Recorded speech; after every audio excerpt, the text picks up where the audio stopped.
Continuação, parte 5, 21, meditação. Apenas observe.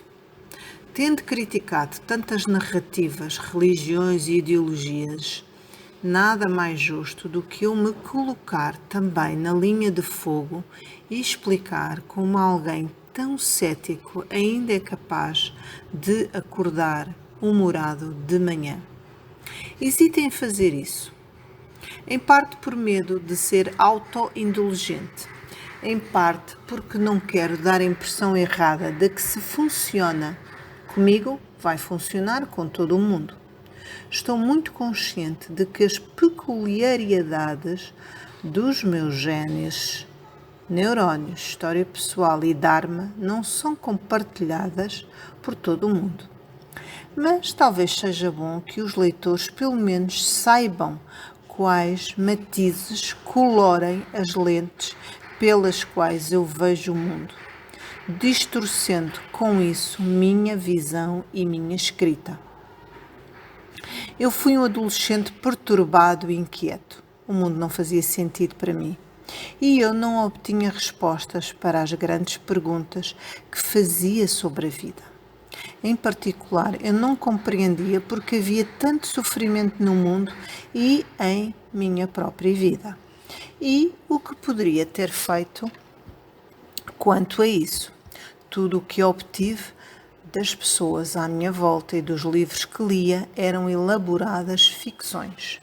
Mitos religiosos sobre deuses e paraísos, mitos nacionalistas sobre a pátria e sua missão histórica. Mitos românticos sobre amor e aventura, ou mitos capitalistas sobre crescimento económico e sobre como comprar e consumir me faria feliz. Eu tinha bom senso suficiente para me dar conta de que todos eles eram provavelmente ficção, mas não tinha ideia de como achar a verdade. Quando entrei na universidade, pensei que ela seria o lugar ideal para achar respostas, mas fiquei desapontado. O mundo académico me proveu de ferramentas poderosas para desconstruir todos os mitos humanos jamais criados, mas não ofereceu respostas satisfatórias para as grandes questões da vida. Pelo contrário, ele incentivou-me a me focar em questões cada vez mais restritas.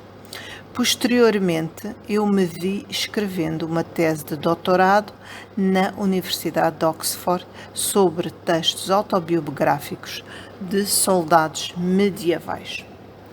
Por hobby, eu lia um monte de livros de filosofia e participava de um monte de debates filosóficos. Porém, ainda que isso constituísse um infindável entretenimento intelectual, não trazia um insight verdadeiro. Era extremamente frustrante. Finalmente, o meu grande amigo Ron sugeriu que, ao menos por alguns dias, eu deixasse os livros e as discussões intelectuais de lado e tentasse um curso de meditação Vipassana. Significa introspeção, na língua Pali da Índia Antiga. Pensei que fosse alguma bobagem da nova era e, uma vez que não tinha interesse em ouvir mais uma mitologia, resolvi não ir. Mas após um ano de paciente insistência, em abril de 2000, ele conseguiu que eu fosse para um retiro Vipassana por 10 dias. Antes disso, eu sabia muito pouco sobre meditação e supunha que devia envolver todo o tipo de teoria mística. Fiquei espantado com quão prático acabou sendo o aprendizado.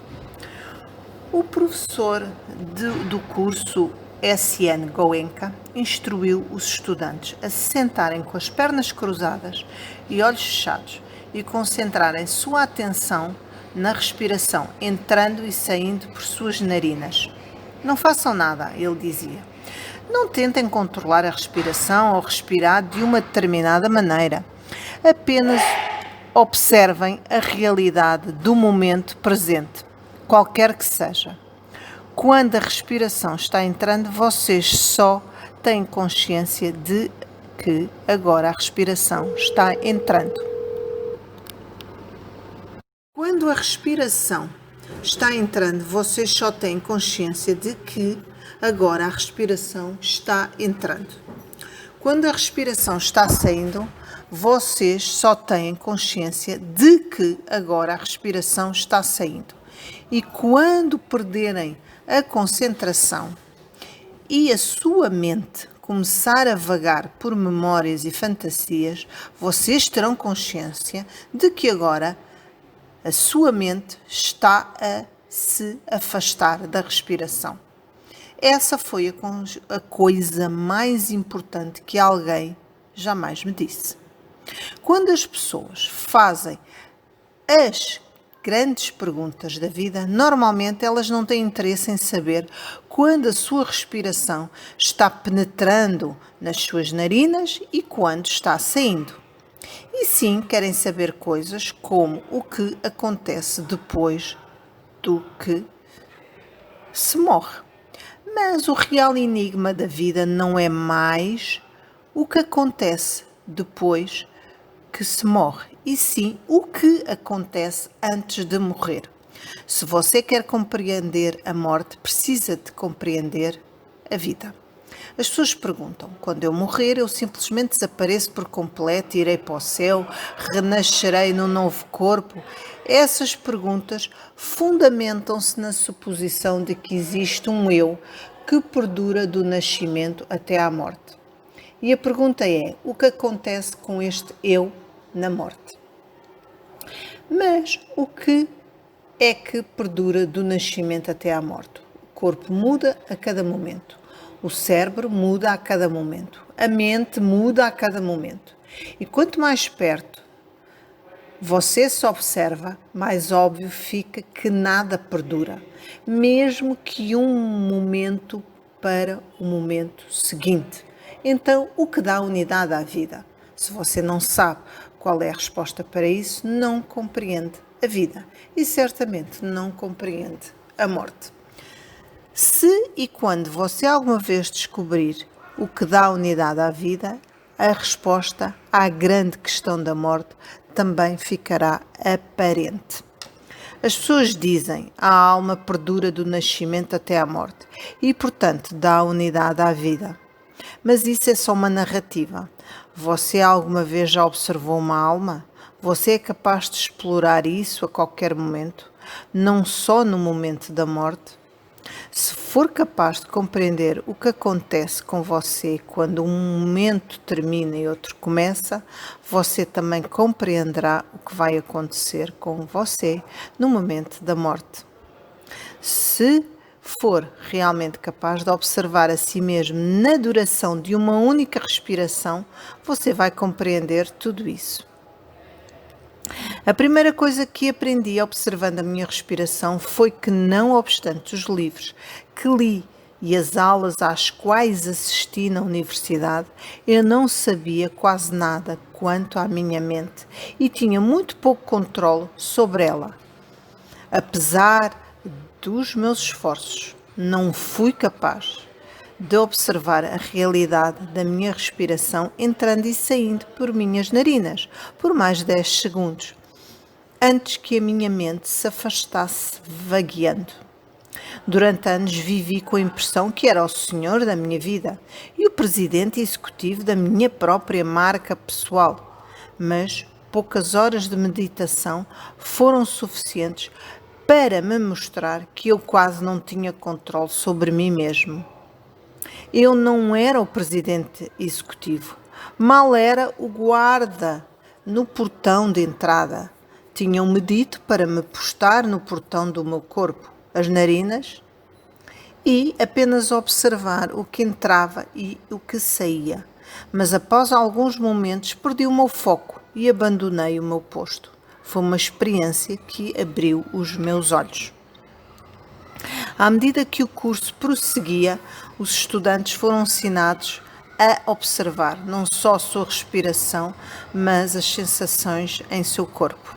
Não sensações especiais de felicidade ou êxtase, e sim as mais mundanas e comuns sensações: calor, pressão, dor e assim por diante. A técnica de Vipassana baseia-se no conceito de que o fluxo mental é intimamente interligado com as sensações do corpo. Entre mim e o mundo há sempre sensações corporais. Eu nunca reajo aos acontecimentos no mundo lá fora. Sempre reajo às sensações do meu próprio corpo. Quando a sensação é desagradável, eu reajo com aversão. Quando a sensação é agradável, reajo com vontade de ter mais. Mesmo quando pensamos que estamos reagindo ao que fez outra pessoa, ao último tweet do presidente Trump ou a uma longínqua memória de infância, a verdade é que sempre reagimos a nossas sensações corporais imediatas. Se estamos injuriados porque alguém insultou nossa nação ou o nosso Deus, o que faz o insulto ser insuportável são as sensações de ardência na boca do estômago e a faixa de dor que aperta nosso coração. Nossa nação não sente nada, mas o nosso corpo realmente dói. Quer saber o que é raiva? Bem, apenas observe as sensações que surgem em seu corpo e o percorrem quando você está com raiva. Eu tinha 24 anos quando fui para o retiro e tinha sentido raiva provavelmente umas 10.000 vezes antes disso, mas nunca me deram ao trabalho de observar qual é realmente a sensação de raiva. Sempre que ficava com raiva, eu me focava no objeto da minha raiva, algo que alguém tinha feito ou dito, e não na realidade sensorial da raiva. Penso que aprendi sobre mim mesmo e sobre seres humanos, em geral, observando as minhas sensações naqueles 10 dias, do que tinha aprendido em minha vida inteira até aquele momento. E para isso eu não tive que aceitar nenhuma narrativa, teoria ou mitologia. Tive apenas que observar a realidade tal como ela é. A coisa mais importante que constatei foi que a origem mais profunda do meu sofrimento está nos padrões da minha própria mente. Quando quero alguma coisa e ela não acontece, a minha mente reage gerando sofrimento. Sofrimento não é uma condição objetiva ao mundo exterior. É uma reação mental gerada por minha própria mente. Aprender isso é o primeiro passo para aceitar, para cessar a geração de mais sofrimento. Desde esse primeiro curso, em 2000, comecei a meditar durante 2 horas por dia e todo o ano faço um longo retiro de 1 ou 2 meses. Não é uma fuga uma fuga da realidade, é entrar em contacto com a realidade.